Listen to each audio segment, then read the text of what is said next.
아무도 요구하지 않는 독서 기록 결전. 기록에 대한 강박에 시달리고 사는 사람이라 일기를 매일 쓰는 것은 물론이고 독서 기록도 빠뜨리지 않으려 노력하는데, 일반 텍스트 기록인 일기에 비해 독서 기록은 표지나 독서 기간 등이 들어가는지라 간편히 처리하려고 앱을 이용해왔다. 책을 읽기 시작할 때 앱으로 그 책을 검색한 뒤 데이터베이스에서 알맞은 책을 선택, 독서 시작일을 기입하고 책을 다 읽거나 그만 읽기로 하면 독서 완료일이나 중단일에 별점까지 추가하는 식이다.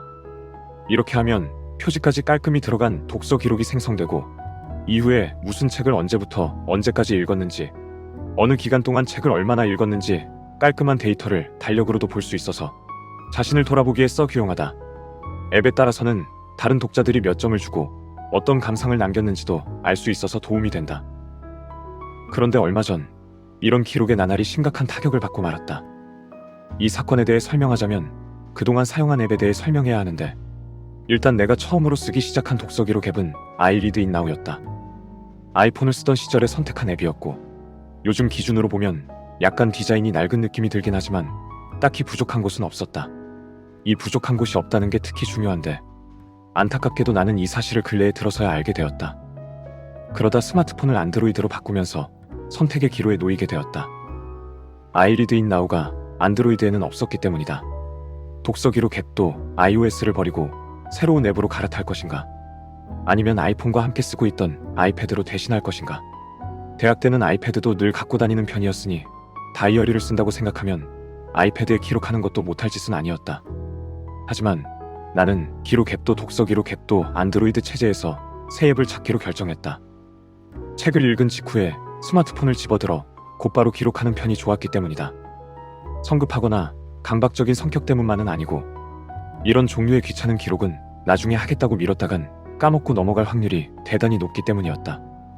그리하여 이것저것 찾아보다가 적당하겠다고 판단하고 선택한 게 책꽂이 플러스라는 앱이었다. 달리 빠지는 구석이 있는 것 같지도 않고 아이리드잇나우의 기록을 이어받을 수 있다는 점이 특히 매력적이었다. 독립서적이나 웹소설을 뒤적이면서 내가 중요하게 생각하게 된 기능으로 책이 데이터베이스에 없을 때 직접 작성해 넣는 것이 있는데, 책꽂이 플러스는 그런 면에서도 훌륭했다. 없는 책은 표지도 직접 파일을 붙일 수도 있고 ISBN부터 저자, 출판사 등 모든 정보를 작성할 수 있었던 데다 백업, 복원 모두 적절히 마련되어 있었으니까. 그렇게 새로운 앱으로 전환해서 꽤 오랜 기간을 문제없이 사용했다. 중간에 서너 번 스마트폰을 교체하면서도 복원을 잘 해냈다. 그런데 2022년 말쯤 되자 갑자기 앱을 열 짤 아이센스가 없다는 메시지가 떴다. 돈 주고 산 앱인데 돈 받은 걸 까먹었다는 뜻이다. 이 무슨 날강도 같은 소리란 말인가. 앱스토어에 쫓아가서 후기를 보니 해당 증상으로 이미 별점 1점이 난무하고 있었다. 잘 썼는데 이제 대답도 없고 해서 다른 것으로 갈아탄다는 사람도 있었고, 어쩔 수 없이 앱을 지웠다가 재설치하고 복원해서 쓴다는 사람도 있었다. 다시 선택의 기로가 찾아온 셈이다. 하지만 갈아타려 해도 준비는 해야 하니까 나도 앱을 재설치하고 복원해서 정상으로 만들었다. 그러자 문제가 생길 때마다 같은 방법으로 정상화해도 괜찮지 않을까 싶은 마음도 생겼는데, 관리가 되지 않는 앱이 또 무슨 문제를 일으킬지 모른다는 게 상당히 두려워서 결국은 다른 앱을 찾아 나섰다. 10개쯤 되는 앱을 깔고 기능을 살펴보는 작업은 정말이지 귀찮기 짝이 없어서 앱 제작자가 원망스러웠다. 하지만 몇 원 내지도 않고 몇 년이나 잘 썼으니 불만스럽게 여기는 게 오히려 도둑놈의 신보일지도 모를 일이라 그냥 때가 온 것이겠거니 했다. 그렇게 찾아낸 여러 앱 중에서 다른 앱의 데이터를 불러오는 기능과 데이터를 다른 앱을 위해 내보내는 기능이 확실하며 데이터베이스에 없는 책도 추가 가능한 것만 골라낸 결과가 북몰이었다. 더 예쁘고 유명한 앱이 여럿 있지만 내가 세운 기준에 맞는 것은 이것뿐이었다. 그리하여 겨우 마음을 놓고 책꽂이의 데이터를 불러왔는데, 결과를 확인해본 나는 그만 정신을 잃어버릴 뻔했다. 책의 데이터에서 날짜 부분은 싹 날아간 것이었다. 언제부터 읽었는지, 언제 다 읽었는지 아무것도 남아있지 않았다. 대관절 왜 이런 일이 일어났을까? 책꽂이에서 생성한 데이터 스프레드시트를 확인해보니 너무나 이유가 간단했다. 책꽂이에선 외부용 데이터를 작성할 땐 날짜를 넣지 않는다. 그러니 불러오는 앱이 아무리 잘 만들어졌어도 날짜를 기입할 길이 없었던 것이다. 책 몇 권 언제 읽었는지 모른다고 해서 누가 무식한 놈이라고 욕을 하거나 출판사에서 너 따위 놈의 책은 내줄 수 없다고 거래를 끊는 것은 아니다. 하지만 10년 이상 읽은 순서에 맞춰 꽂아놓은 책 1000여 권이 하루아침에 가나다 순으로 재정렬된 격이라 맥이 풀리지 않을 수가 없었다. 물론 기존 데이터가 사라진 것은 아니니까 찾아보려면 찾아볼 수도 있고 그걸 보고 직접 정리를 하자면 할 수도 있긴 하다. 하지만 아무 예고도 없이 넌 이 앱을 쓸 자격이 없는데? 라고 시비를 걸었던 앱이 언제까지고 잘 구동될 거라고 믿고 놔둘 수도 없는 노릇이다. 그러니 최대한 빠르게 날짜 기록을 옮겨야 하는데 1000몇백 건의 데이터를 표로 보고 복사해 넣어도 힘들 판에 직접 앱에서 한 권 한 권 열어서 보고 손으로 쳐넣어야 하니 속이 터져 죽을 지경이다. 필요한 기능 다 있고 멀쩡히 잘 돌아가던 앱이 이런 결함을 갖고 있을 줄 누가 알았겠는가? 개발자도 개발자 며느리도 몰랐을 거라고 내기를 해도 좋다. 아무튼 그런 자초지종으로 1년 반 정도 분량의 독서 기록을 수동으로 정리하는 것까지는 성공했으나 다시 손을 대자니 아무래도 의욕이 도통 생기질 않는다. 언제 무슨 책을 얼마나 읽었는지 찾아볼 일이라곤 연말 반성의 시간 정도가 고작이기 때문이다.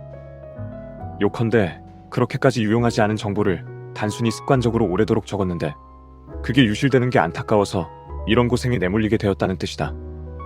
애초에 날짜를 적은 적이 없는 영화 감상 기록은 날짜야 뭐 아무렴 어떠랴 싶으면서도 독서 기록에는 이렇게 집착하게 되는 것은 그동안의 노력이 망가지는 게 싫기 때문이겠지만 그래도 이쯤 되니 행위가 의미를 만드는 것인가 의미가 행위를 만드는 것인가 헷갈린다. 한편으론 디지털 기기에 기반한 기록이 얼마나 위태로운 것인가 하는 생각도 든다. 같은 기록을 점토판이나 파피루스에 적었어도 언제 날아갈지 모른다는 불안감은 없었을 테니. 그래서 아예 완벽한 통제가 가능한 스프레드시트로만 기록하는 건 어떨까 고려해보기도 했는데 이러면 그 자리에서 생각날 때마다 바로바로 적기가 편치 않아서 포기했다. 편의성과 안전성을 모두 만족시키기는 역시 어렵다. 여담으로 나는 보드게임 보유 기록과 플레이 기록도 남기고 있는데 이쪽은 앱 데이터가 호환될까 안 될까 걱정할 필요가 없다. 이 분야는 보드게임 기기라는 사이트가 보드게임 발전 초창기부터 꽉 잡고 데이터 센터 노릇을 해버렸기 때문에 어지간한 앱은 다 그곳과 연동이 된다. 절대 강자 하나가 표준을 정해버린 셈이다. 그래서 독서처럼 대중적인 혹은 대중적이어야 한다고 여겨지는 문화의 기록처럼 중요한 일이면 국제 표준안이 세워져서 모든 앱의 연동이 간편해져야 하는 게 아닐까 싶은데 책을 제법 읽는 주변 친구들에게 물어봐도 독서 기록 따위를 하는 사람은 아무도 없었다. 독서라면 모를까 독서 기록은 별로 대중적이지 않은 모양이다.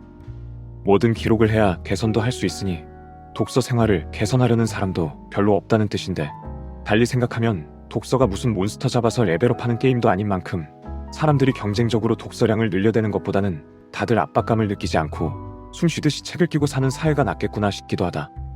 그런 생각을 한다고 도서관이 더 생기거나 작가의 인쇄 비율이 높아질 확률은 없겠지만 나의 소외감을 달래는 데에는 약간 도움이 된다.